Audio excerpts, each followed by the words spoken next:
La septième planète fut donc la Terre. La Terre n'est pas une planète quelconque. On y compte 111 trous, n'oublions pas bien sûr les trois nègres, 7000 géographes, 900 000 businessmen, 7 millions et demi d'ivrognes, 311 millions de vaniteux, c'est-à-dire environ 2 milliards de grandes personnes. Pour vous donner une idée des dimensions de la Terre, je vous dirais qu'avant l'invention de l'électricité, on y devait entretenir sur l'ensemble des 6 continents une véritable armée de 462 511 allumeurs de réverbères. Vu d'un peu loin, ça faisait un effet splendide. Les mouvements de cette armée étaient réglés comme ceux d'un ballet d'opéra. D'abord venait le tour des allumeurs de réverbères de Nouvelle-Zélande et d'Australie. Puis, ceux-ci, ayant allumé leurs lampions, s'en allaient dormir. Alors entraient à leur tour dans la danse les allumeurs de réverbères de Chine et de Sibérie. Puis eux aussi s'escamotaient dans les coulisses. Alors venait le tour des allumeurs de réverbères de Russie et des Indes, puis de ceux d'Afrique et d'Europe, puis de ceux d'Amérique du Sud, puis de ceux d'Amérique du Nord, et jamais ils ne se trompaient dans leur ordre d'entrée en scène. C'était grandiose. Seul l'allumeur de l'unique réverbère du pôle Nord et son confrère de l'unique réverbère du pôle Sud menaient des vies d'oisiveté et de nonchalance. Ils travaillaient 2 fois par an. Quand on veut faire de l'esprit, il arrive que l'on monte un peu. Je n'ai pas été très honnête en vous parlant des allumeurs de réverbères. Je risque de donner une fausse idée de notre planète et ceux qui ne la connaissent pas. Les hommes occupent très peu de place sur la Terre. Si les 2 milliards d'habitants qui peuplent la Terre se tenaient debout et un peu serrés, comme pour un meeting, ils logeraient aisément sur une place publique de 20 000 de long sur 20 000 de large. On pourrait entasser l'humanité sur le moindre petit îlot du Pacifique. Les grandes personnes, bien sûr, ne vous croiront pas. Elles s'imaginent tenir beaucoup de place. Elles se voient importantes comme des baobabs. Vous leur conseillerez donc de faire le calcul. Elles adorent les chiffres, ça leur plaira. Mais ne perdez pas votre temps à ce pensum. C'est inutile. Vous avez confiance en moi. Le petit prince, une fois sur terre, fut donc bien surpris de ne voir personne. Il avait déjà peur de s'être trompé de planète quand un anneau couleur de lune remua dans le sable. « Bonne nuit, fit le petit prince à tout hasard. « Bonne nuit, fit le serpent. »« Sur quelle planète suis-je tombé ?» demanda le petit prince. « Sur la Terre, en Afrique, » répondit le serpent. « Ah, il n'y a donc personne sur la Terre ?» Ici, c'est le désert. Il n'y a personne dans les déserts. La terre est grande, dit le serpent. Le petit prince s'assit sur une pierre et leva les yeux vers le ciel. Je me demande, dit-il, si les étoiles sont éclairées afin que chacun puisse un jour retrouver la sienne. Regarde ma planète, elle est juste au-dessus de nous, mais comme elle est loin. Elle est belle, dit le serpent. Que viens-tu faire ici ? J'ai des difficultés avec une fleur, dit le petit prince. Ah, fit le serpent, et ils se turent. Où sont les hommes ? Reprit enfin le petit prince. On est un peu seul dans le désert. On est seul aussi chez les hommes, dit le serpent. Le petit prince le regarda longtemps. Tu es une drôle de bête, lui dit-il enfin, mince comme un doigt. Mais je suis plus puissant que le doigt d'un roi, dit le serpent. Le petit prince eut un sourire. « Tu n'es pas bien puissant, tu n'as même pas de pattes, tu ne peux même pas voyager. »« Je puis t'emporter plus loin qu'un navire, » dit le serpent. Il s'enroula autour de la cheville du petit prince comme un bracelet d'or. « Celui que je touche, je le rends à la terre dont il est sorti, dit-il encore, mais tu es pur et tu viens d'une étoile. » « Tu es une drôle de bête, » lui dit-il enfin, mince comme un doigt. Le petit prince ne répondit rien. Tu me fais pitié, toi si faible sur cette terre de granit. Je puis t'aider un jour si tu regrettes trop ta planète. Je puis... Oh, j'ai très bien compris, fit le petit prince. Mais pourquoi parles-tu toujours par énigme? Je les résous toutes, dit le serpent. Et ils se turent. Le petit prince traversa le désert. Il ne rencontra qu'une fleur. Une fleur à 3 pétales. Une fleur de rien du tout. « Bonjour, dit le petit prince. « Bonjour, dit la fleur. « Où sont les hommes ?» demanda poliment le petit prince. La fleur, un jour, avait vu passer une caravane. « Les hommes ? Il en existe, je crois, 6 ou 7. Je les ai aperçus il y a des années, mais on ne sait jamais où les trouver. Le vent les promène. Ils manquent de racines, ça les gêne beaucoup. »« Adieu, fit le petit prince. »« Adieu, dit la fleur. » Le petit prince fit l'ascension d'une haute montagne. Les seules montagnes qu'il eût jamais connues étaient les 3 volcans qui lui arrivaient aux genoux. Et il se servait du volcan éteint comme d'un tabouret. D'une montagne haute comme celle-ci, se dit-il donc, j'apercevrai d'un coup toute la planète et tous les hommes. Mais il n'aperçut rien que des aiguilles de roc bien aiguisées. « Bonjour, dit à tout hasard. « Bonjour, bonjour, bonjour, répondit l'écho. « Qui êtes-vous » dit le petit prince. « Qui êtes-vous ? Qui êtes-vous ? Qui êtes-vous » répondit l'écho. « Soyez mes amis, je suis seul, dit-il. « Je suis seul, je suis seul, je suis seul, répondit l'écho. Quelle drôle de planète, pensa-t-il alors. Elle est toute sèche, et toute pointue, et toute salée. Et les hommes manquent d'imagination, et répètent ce qu'on leur dit.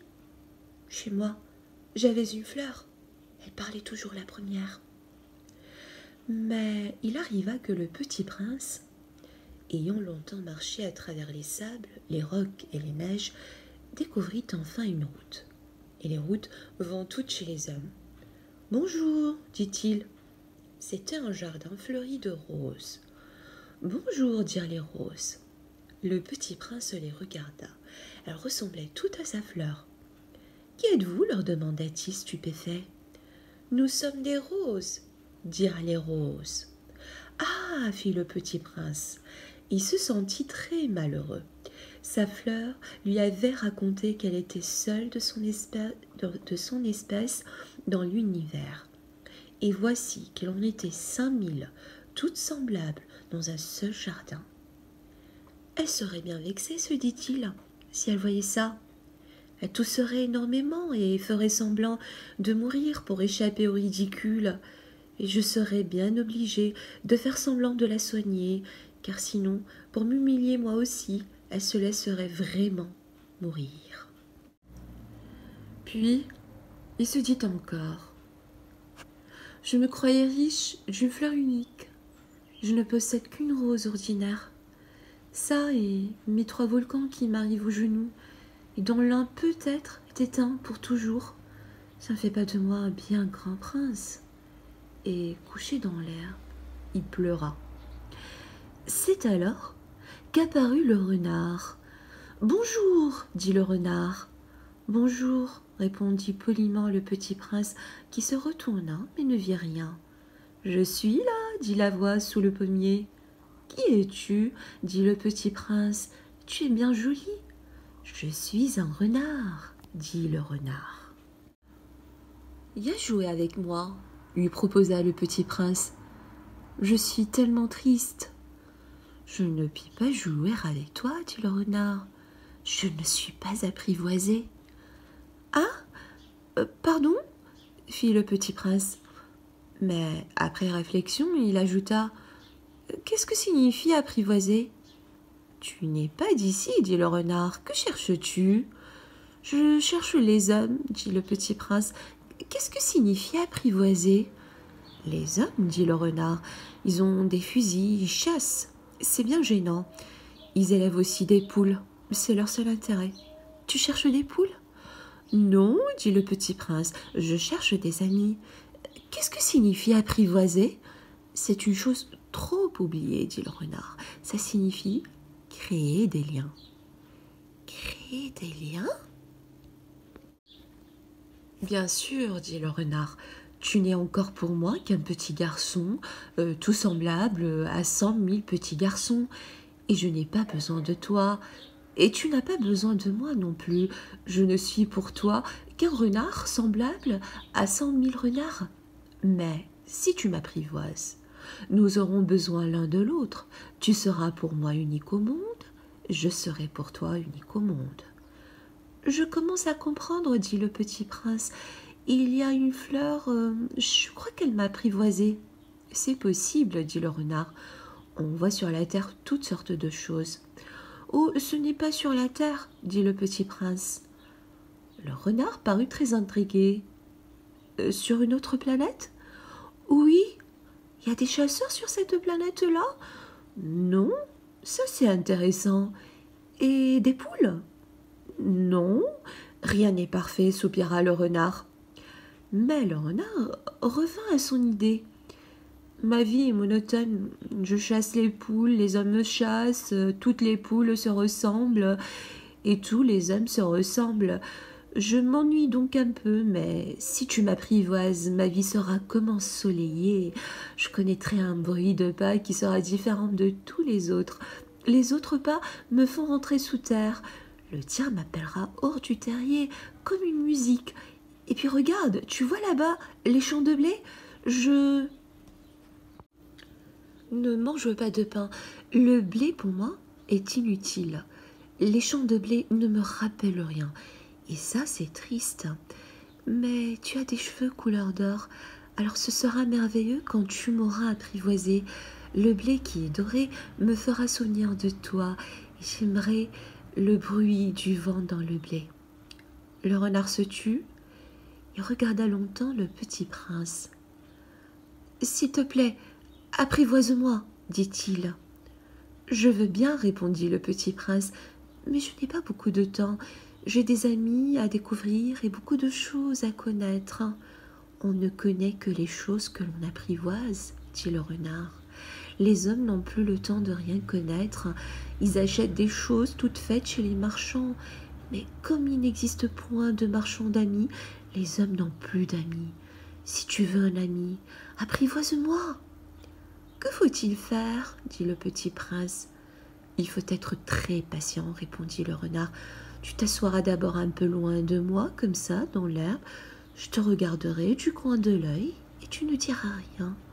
Le langage est source de malentendus. Mais chaque jour, tu pourras t'asseoir un peu plus près. Le lendemain revint le petit prince.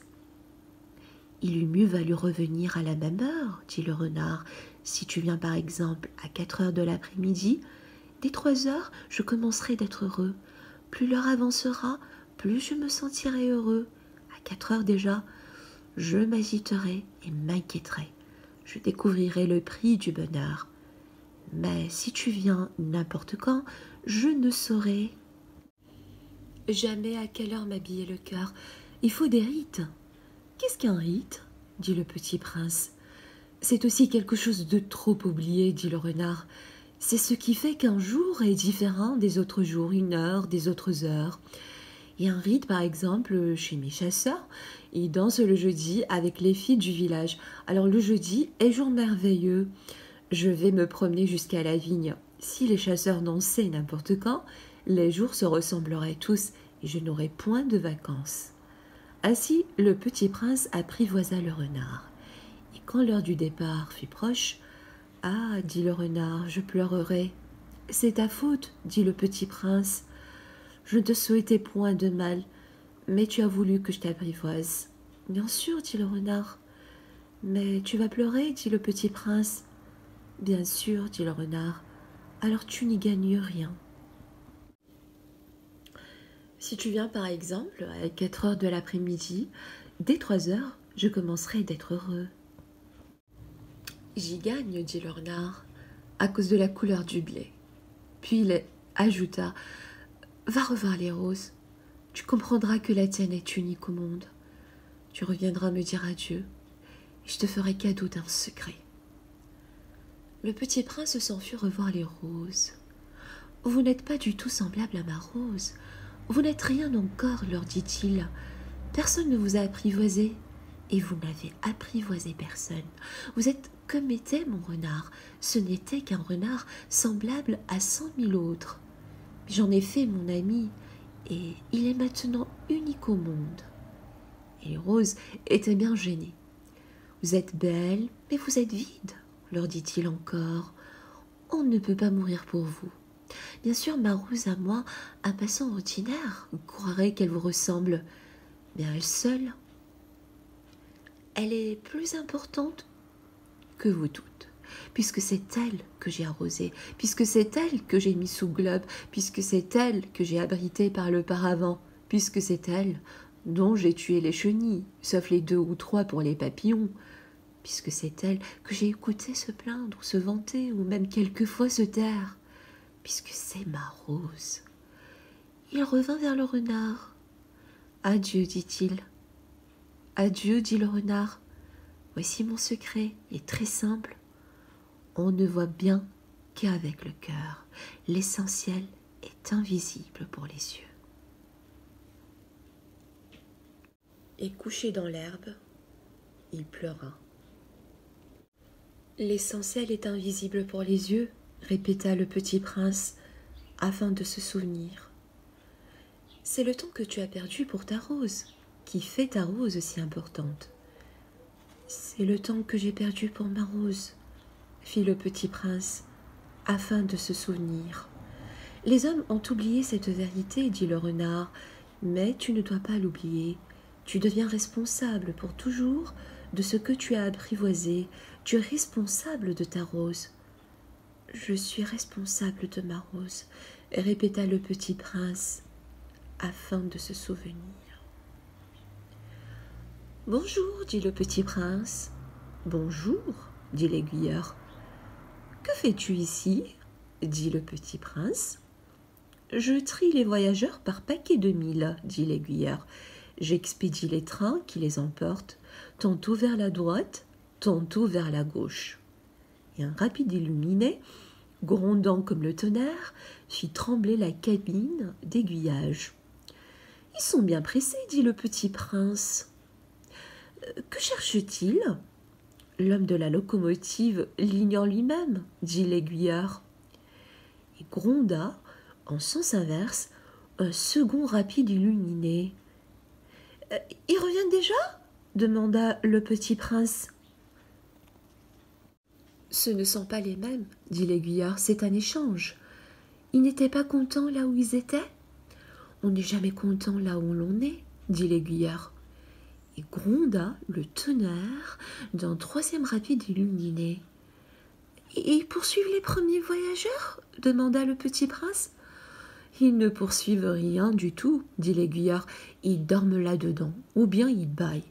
Les enfants seuls écrasent leur nez contre les vitres. »« Les enfants seuls savent ce qu'ils cherchent, fit le petit prince. Ils perdent du temps pour une poupée de chiffon. Elle devient très importante. Et si on la leur enlève, ils pleurent. »« Ils ont de la chance, dit l'aiguilleur. »« Bonjour, dit le petit prince. »« Bonjour, dit le marchand. » C'était un marchand de pilules perfectionnées qui apaise la soif. On en avale une par semaine et l'on n'éprouve plus le besoin de boire. « Pourquoi vends-tu ça ?» dit le petit prince. « C'est une grosse économie de temps, dit le marchand. Les experts ont fait des calculs. On épargne 53 minutes par semaine. » « Et que fait-on de ces 53 minutes ? » « On en fait ce que l'on veut. »« Moi, se dit le petit prince, si j'avais 53 minutes à dépenser, je marcherais tout doucement vers une fontaine. » Nous en étions au 8e jour de ma panne dans le désert, et j'avais écouté l'histoire du marchand en buvant la dernière goutte de ma provision d'eau. « Ah, dis-je au petit prince, ils sont bien jolis, tes souvenirs, mais je n'ai pas encore réparé mon avion.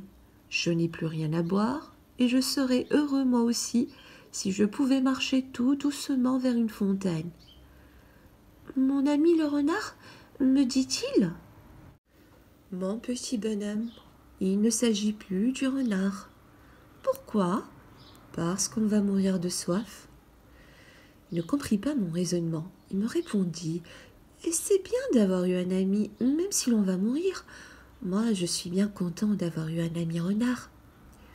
Il ne mesure pas le danger, me dis-je. Il n'a jamais ni faim, ni soif. Un peu de soleil lui suffit. Mais il me regarda et répondit à ma pensée. J'ai soif aussi. Cherchons un puits. J'eus un geste de lassitude. Il est absurde de chercher un puits au hasard dans l'immensité du désert. Cependant, nous nous mîmes en marche. Quand nous eûmes marché des heures en silence, la nuit tomba et les étoiles commencèrent de s'éclairer. Je les apercevais comme en rêve, ayant un peu de fièvre à cause de ma soif. Les mots du petit prince dansaient dans ma mémoire. « Tu as donc soif, toi aussi ?» Je répondis: « Bien sûr. » Et je regardai sans parler les plis du sable sous la lune. « Le désert est beau, » ajouta-t-il. Et c'était vrai, j'ai toujours aimé le désert. On s'assoit sur une dune de sable, on ne voit rien, on n'entend rien, et cependant quelque chose rayonne en silence. Ce qui embellit le désert, dit le petit prince, c'est qu'il cache un puits quelque part. Je fus surpris de comprendre soudain ce mystérieux rayonnement du sable. Lorsque j'étais petit garçon, j'habitais une maison ancienne, et la légende racontait qu'un trésor y était enfui. Bien sûr, jamais personne n'a su le découvrir, ni peut-être même ne l'a cherché, mais il enchantait toute cette maison. Ma maison cachait un secret au fond de son cœur. Oui, dis-je au petit prince, qu'il s'agisse de la maison, des étoiles ou du désert, ce qui fait leur beauté est invisible. Je suis content, dit-il, que tu sois d'accord avec mon renard. Comme le petit prince s'endormait, je le pris dans mes bras et me remis en route. J'étais émue. Il me semblait porter un trésor fragile. Il me semblait même qu'il n'y eût rien de plus fragile sur la terre. Je regardais, à la lumière de la lune, ce front pâle, ses yeux clos, ses mèches de cheveux qui tremblaient au vent, et je me disais, ce que je vois là n'est qu'une écorce, le plus important est invisible. Comme ses lèvres entr'ouvertes ébauchaient un demi-sourire, je me dis encore, ce qui me meut si fort de ce petit prince endormi, c'est sa fidélité pour... Il rit, toucha la corde, fit jouer la poulie. Une fleur, c'est l'image d'une rose qui rayonne en lui comme la flamme d'une lampe, même quand il dort. Et je le devinais plus fragile encore. Il faut bien protéger les lampes. Un coup de vent peut les éteindre. Et marchant ainsi, je découvris le puits au lever du jour. Les hommes, dit le petit prince, ils s'enfournent dans les rapides, mais ils ne savent plus ce qu'ils cherchent. Alors ils s'agitent et tournent en rond. Et il ajouta, ce n'est pas la peine. Le puits que nous avions atteint ne ressemblait pas aux puits sahariens. Les puits sahariens sont de simples trous creusés dans le sable. Celui-là ressemblait à un puits de village. Mais il n'y avait là aucun village, et je croyais rêver. C'est étrange, dis-je au petit prince. Tout est prêt, la poulie, le seau et la corde. Il rit, toucha la corde, fit jouer la poulie. Et la poulie gémit comme gémit une vieille girouette quand le vent a longtemps dormi. « Tu entends, dit le petit prince, nous réveillons ce puits, il chante. » Je ne voulais pas qu'il fît un effort. « Laisse-moi faire, lui dis-je, c'est trop lourd pour toi. » Lentement, je hissai le seau jusqu'à la margelle. Je l'y installai bien d'aplomb. Dans mes oreilles durait le chant de la poulie, et dans l'eau qui tremblait encore, je voyais trembler le soleil. J'ai soif de cette eau-là, dit le petit prince, donne-moi à boire. Et je compris ce qu'il avait cherché. Je soulevai le seau jusqu'à ses lèvres. Il but, les yeux fermés. C'était doux comme une fête. Cette eau était bien autre chose qu'un aliment. Elle était née de la marche sous les étoiles, du chant de la poulie, de l'effort de mes bras. Elle était bonne pour le cœur, comme un cadeau. Lorsque j'étais petit garçon, la lumière de l'arbre de Noël, la musique de la messe de minuit, la douceur des sourires faisaient ainsi tout le rayonnement du cadeau de Noël que je recevais. Les hommes de chez toi, dit le petit prince, cultivent 5000 roses dans un même jardin, et ils n'y trouvent pas ce qu'ils cherchent. Ils ne le trouvent pas, répondis-je. Et cependant, ce qu'ils cherchent pourrait être trouvé dans une seule rose ou un peu d'eau. Bien sûr, répondis-je. Et le petit prince ajouta, mais les yeux sont aveugles, il faut chercher avec le cœur. J'avais bu, je respirais bien, le sable au lever du jour est couleur de miel. J'étais heureux aussi de cette couleur de miel. Pourquoi fallait-il que j'eusse de la peine? Il faut que tu tiennes ta promesse, me dit doucement le petit prince qui de nouveau s'était assis auprès de moi. Quelle promesse? Tu sais, une muselière pour mon mouton. Je suis responsable de cette fleur. Je sortis de ma poche mes ébauches de dessin. Le petit prince les aperçut et dit en riant. Tes baobabs, ils ressemblent un peu à des choux. Oh! Moi qui étais si fière des baobabs. Ton renard, ses oreilles, elles ressemblent un peu à des cornes, et elles sont trop longues. Et il rit encore. Tu es injuste, petit bonhomme. Je savais rien dessiner que les boas fermés et les boas ouverts. Oh, ça ira, dit-il, les enfants savent.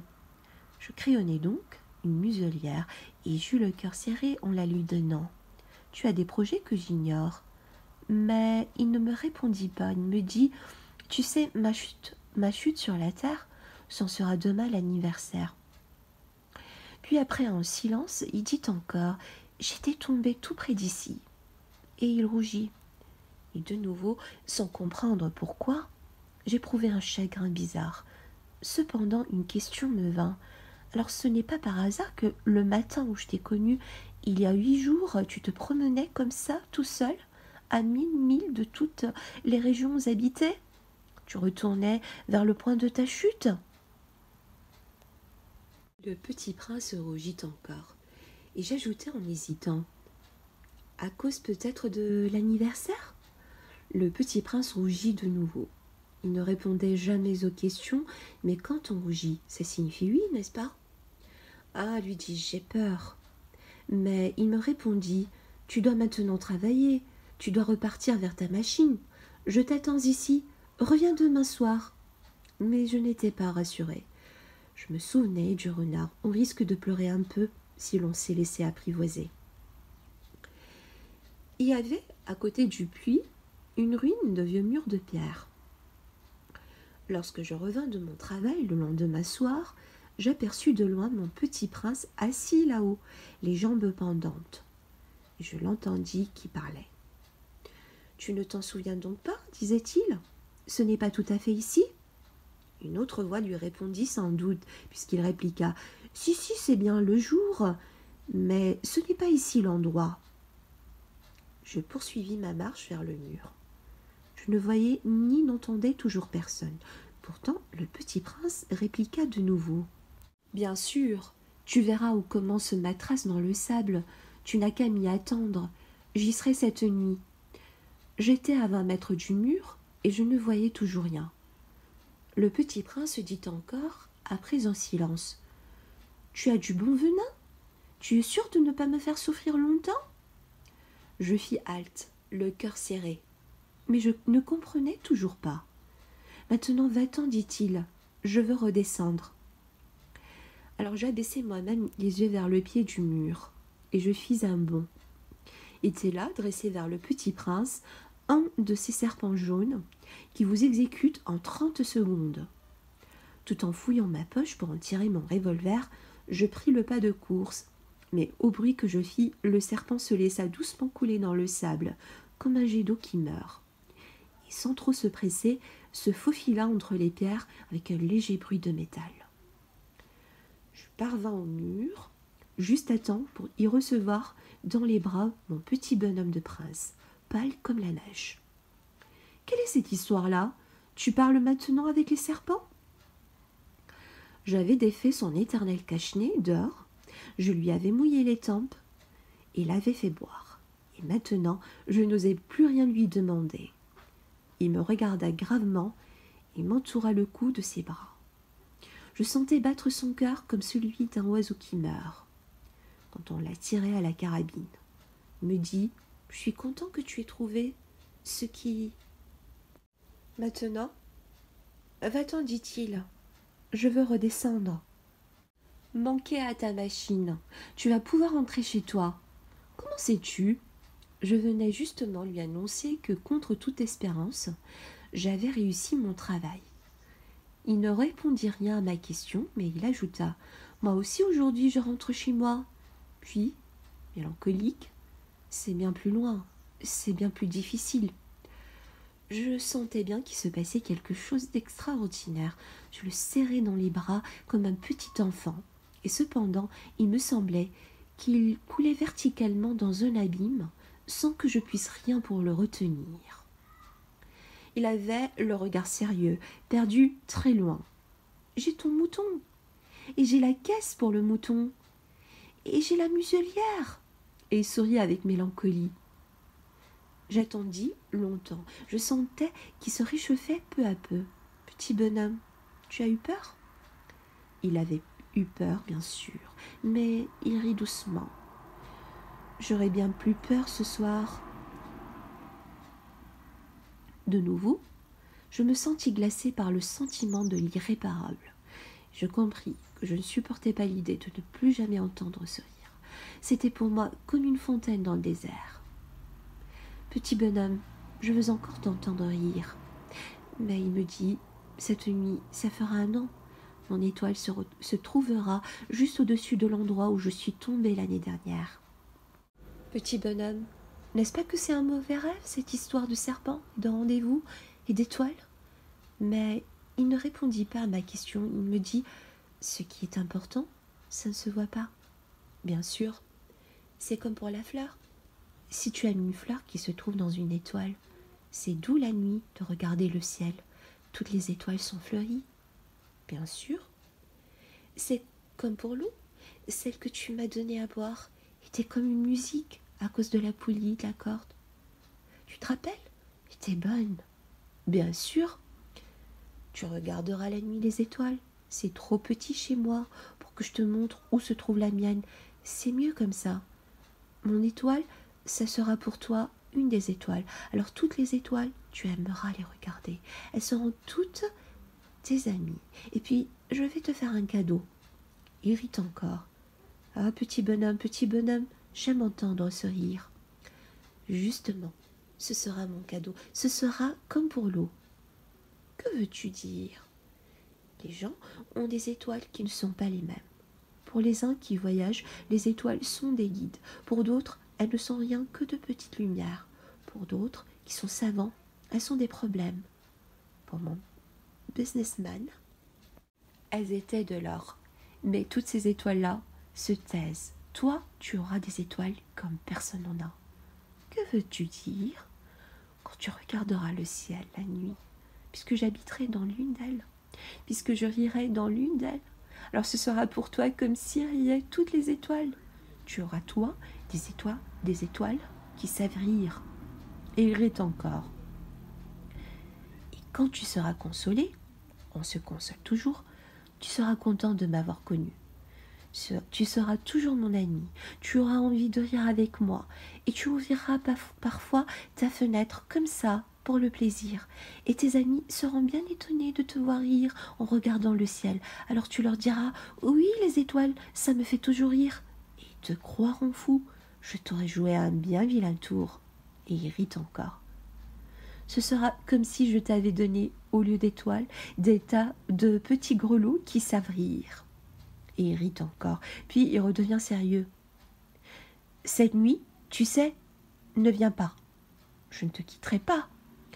J'aurai l'air d'avoir mal, j'aurai un peu l'air de mourir. C'est comme ça, ne viens pas voir ça, ce n'est pas la peine. Je ne te quitterai pas. » Mais il était soucieux. Je te dis ça, c'est à cause aussi du serpent. Il ne faut pas qu'il te morde. Les serpents, c'est méchant, ça peut mordre pour le plaisir. Je ne te quitterai pas. Mais quelque chose le rassura. C'est vrai qu'ils n'ont plus de venin pour la seconde morsure. Cette nuit-là, je ne le vis pas se mettre en route. Il s'était évadé sans bruit. Quand je réussis à le rejoindre, il marchait décidé d'un pas rapide. Il me dit seulement « Ah, tu es là ?» Il me prit par la main. Mais il se tourmenta encore. « Tu as eu tort, tu auras de la peine, j'aurai l'air d'être mort. Et ce ne sera pas vrai. » Moi, je me taisais. « Tu comprends, c'est trop loin. Je ne peux pas emporter ce corps-là, c'est trop lourd. » Moi, je me taisais. « Mais ce sera comme une vieille écorce abandonnée. Ce n'est pas triste, les vieilles écorces. » Moi, je me taisais. Il se découragea un peu, mais il fit encore un effort. « Ce sera gentil, tu sais. Moi aussi, je regarderai les étoiles. Toutes les étoiles seront des puits avec une poulie rouillée. Toutes les étoiles me verseront à boire. » Moi, je me taisais. « Ce sera tellement amusant. Tu auras 500 millions de grelots. J'aurai 500 millions de fontaines. » Et il se tut aussi, parce qu'il pleurait. « C'est là, laisse-moi faire un pas tout seul. » Il s'assit parce qu'il avait peur. Et il dit encore « Tu sais, ma fleur, j'en suis responsable. Et elle est tellement faible. Et elle est tellement naïve. Et elle a 4 épines de rien du tout pour la protéger contre le monde. » Moi, je m'assis parce que je ne pouvais plus me tenir debout. Il dit « Voilà, c'est tout. » Il hésita encore un peu, puis se releva. Il fit un pas. Moi, je ne pouvais pas bouger. Il n'y eut rien qu'un éclair jaune près de sa cheville. Il demeura un instant immobile. Il ne cria pas. Il tomba doucement, comme tombe un arbre. Ça ne fit même pas de bruit, à cause du sable. Et maintenant, bien sûr, ça fait 6 ans déjà, je n'ai jamais encore raconté cette histoire. Les camarades qui m'ont revu ont été bien contents de me revoir vivant. J'étais triste, mais je leur disais « c'est la fatigue ». Maintenant, je me suis un peu consolée, c'est-à-dire pas tout à fait. Mais je sais bien qu'il est revenu à sa planète. Car au lever du jour, je n'ai pas retrouvé son corps. Ce n'était pas un corps tellement lourd, et j'aime la nuit écouter les étoiles. C'est comme 500 millions de grelots. Il tomba doucement, comme tombe un arbre. Mais voilà qu'il se passe quelque chose d'extraordinaire. La muselière que j'ai dessinée pour le petit prince, j'ai oublié d'y ajouter la courroie de cuir. Il n'aura jamais pu l'attacher au mouton. Alors je me demande, que s'est-il passé sur sa planète? Peut-être bien que le mouton a mangé la fleur. Tantôt je me dis, sûrement non, le petit prince enferme sa fleur toutes les nuits sous son globe de verre et surveille bien son mouton. Alors je suis heureux et toutes les étoiles rient doucement. Tantôt je me dis, on est distrait une fois ou l'autre, et ça suffit, il a oublié un soir le globe de verre, ou bien le mouton est sorti sans bruit pendant la nuit. Alors les grelots se changent tous en larmes. C'est là un bien grand mystère.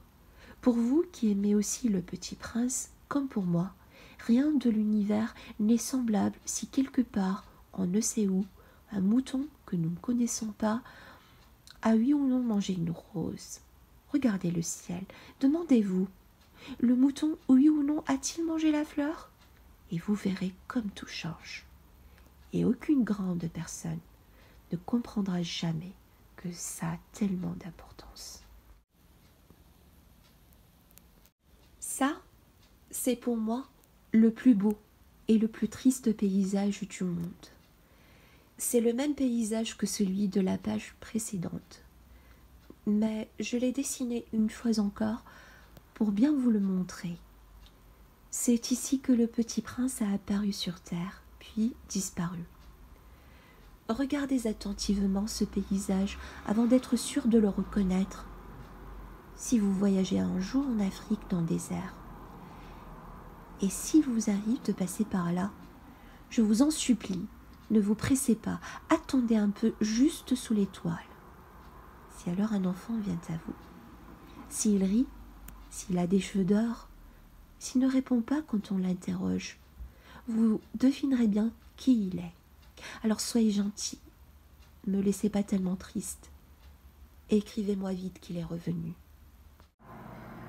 Nous venons de lire Le Petit Prince d'Antoine de Saint-Exupéry.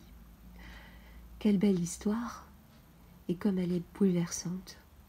En tout cas, ce que je retiens personnellement, c'est que l'essentiel réside dans l'invisible, et que nous autres humains, nous gagnerons justement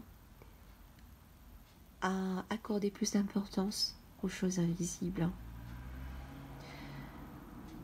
Sur ce, je vous souhaite une bonne journée et vous donne rendez-vous pour un autre livre.